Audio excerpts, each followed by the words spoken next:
Shalom, signore e signori, e benvenuti a William Shakespeare's The Merchant of Venice. People often ask me how come I have such a vast range of actors to choose from. The answer is simply this: they are always the same people, they just dress up. In commemoration of the 400th death day of Uncle Willie last year, only men perform in this little video, dressing up as women, dressing up as men. Yes, that can make one a little melancholy. Today's cast are Antonio, a rich merchant from Venice who is just about everything, including an arch-enemy and a depressive disorder, probably because he's in love with his pal Bassanio, who unfortunately doesn't like men, but is after the rich and beautiful heiress Portia from Belmont.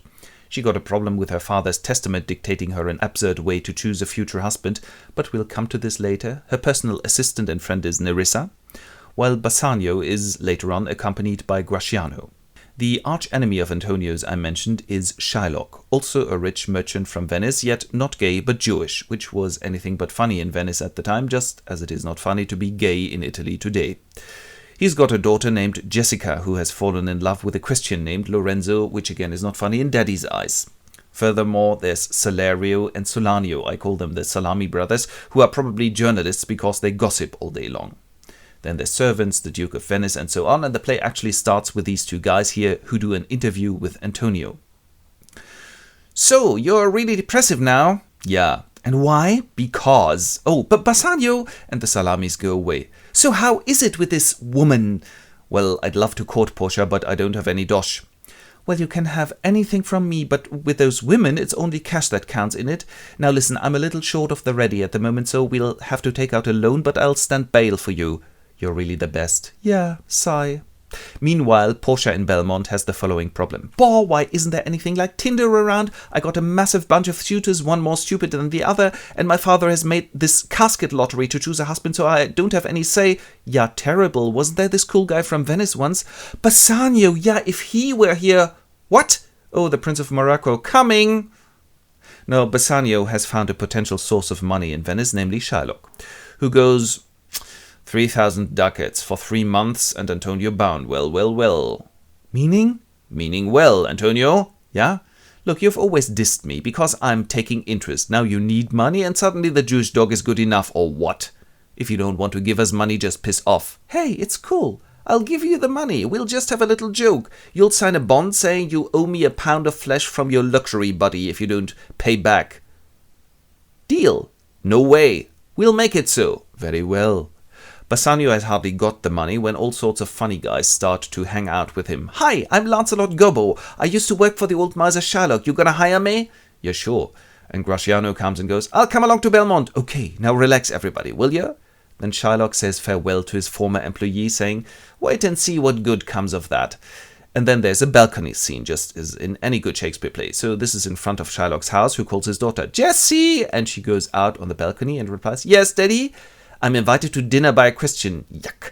Don't let anybody into the house, especially if they are masked. I had a nightmare. And she goes, sure, Daddy. And he's hardly gone when her lover, Lorenzo, comes around the corner with a couple of buddies and goes, hello, who is it? I'm the one who you'll run away with now. Oh, sure. Hi, darling. I'm just chucking out a little money out of the window, which she does. And I have to dress up as a boy. And she now cross-dresses and henceforth carries a torch for him, both in metaphor and in practice.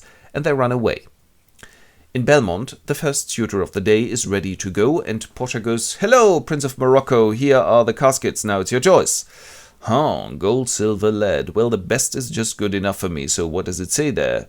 Who chooseth me gets what he deserveth. Well, you're blonde, I deserve you, so I'll open this casket. No, a skull! And she goes, what a pity, who would have thought it, don't tell anyone, don't you ever marry. Bye-bye. In Venice, Jessica's running away is topic number 1 of the tabloid press. So he goes, my daughter, my ducats! I laughed so hard. And in Belmont, the next suitor is being dispatched. So, you are the Prince Aragon? Aragon. Yes, sorry. Now you choose. 1, 2, 3. Right, silver. I choose silver. And he opens the silver casket. No, a fool's head. And she goes, no, what a pity. I'm so sorry. Ciao. In Venice, they are still pulling Shylock's leg. Hi, found your daughter yet? You fucker. And here, what's this with Antonio? He doesn't have any money right now, but you don't want to redeem that pledge? I mean, why would you? To bait fish with it. He's always taken the piss out of me. And why? Because I'm Jewish. And he says the memorable lines, hath not a Jew eyes? Hath not a Jew hands, organs? If you prick us, do we not bleed? If we tickle us, do we not laugh? If you wrong us, shall we not revenge? If we are like you in all the rest, we will have revenge just as you do. This leaves an unfavorable flavor with the salamis of this world, and they run away. But shortly afterwards, Shylock has to play the comic figure again, namely the stereotypical Jew with his pal Tubal. In Belmont, Bassanio and his friends have arrived, and while usually Portia was in quite a hurry to get rid of her suitors, she now says, why don't you choose tomorrow? But he goes, no, I want to get through with this. Okay. Gold, silver, lead. Well, I'm rather a modest guy, so I choose lead. And he opens the leaden casket and, wow, there's Portia's portrait in there. Can't be mistaken, really. And she goes, marriage, yeah. And Gratiano goes, and I'll have Nerissa. Fine by me. When Jessica and Lorenzo arrive together with one of the salamis as a messenger.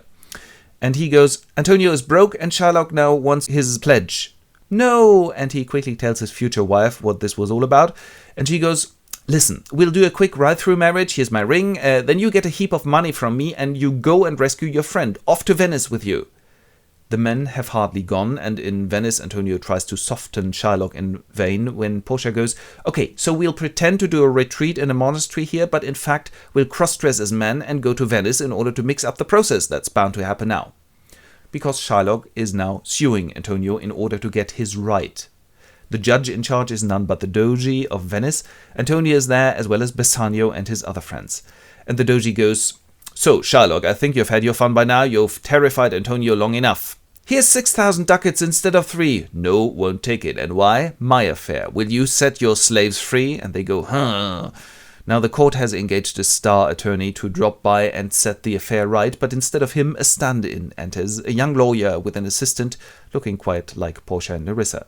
Now she takes control of the show and goes, so, you are the merchant. This bond really exist? Yeah, it does. And you are the Jew. Well, then you have to be merciful. And why do I have to be merciful? Because mercy is cool. It's just divine, the thing to do. Ah, I see. No. Okay, so you take your knife and cut out the pound of flesh. And Shylock goes, finally, a just judge. And of course, he has already a sharp butcher's knife on him and wants to whittle away. But she goes, stop. If you shed one drop of his blood or he dies in the act, you're dead too. And he goes, what? You party pooper? Then just give me my money back. Oh no, you tried to kill a citizen of the Republic of Venice and on top of it you're a stranger. Wonder how you got your visa in the first place. Your life is in the hand of the Doge. Well, I pardon you, but half your money is Antonio's now. And Antonio goes, I give it to his daughter Jessica on the condition that he consents to be baptized right now. And he goes, no, and exit. And except for Shylock, all are super happy. Bassanio goes, wait, you'll get a fantastic fee. I don't want any money. Give me that ring on your finger. No, my wife has just given that to me. I won't take anything else. Okay. And he gives him the ring. And the same thing also happens between Nerissa and Gratiano. Now Portia and Nerissa return to Belmont victorious, and a little later their husbands arrive as well. And Bassanio goes, this is my friend Antonio, freshly saved. Pleasure to meet you. What is it, Nerissa? Gratiano has cheated on me. He doesn't have his ring anymore. Well, my Bassanio wouldn't dream of this, would you, darling? Sorry, I had to give it to the lawyer superhero who saved my friend here. Oh, really? Well, then, don't let him show himself here in Belmont, or I'll fuck with him. In the meantime, take this ring. That's the one you had given to me, and I gave the lawyer. Yeah, he was here already. No! I'm just kidding, man. That was us. Nerissa and I saved you. But you're a woman. You bugger. And while the young couple are sailing towards their first marriage crisis, Antonio's missing ships have arrived in port while he remains melancholy and Shylock is a broken man. And we ask ourselves, how can this be a comedy? But maybe that's how it always is. Someone is always suffering. And this, dear congregation, was The Merchant of Venice by William Shakespeare. Vielen Dank.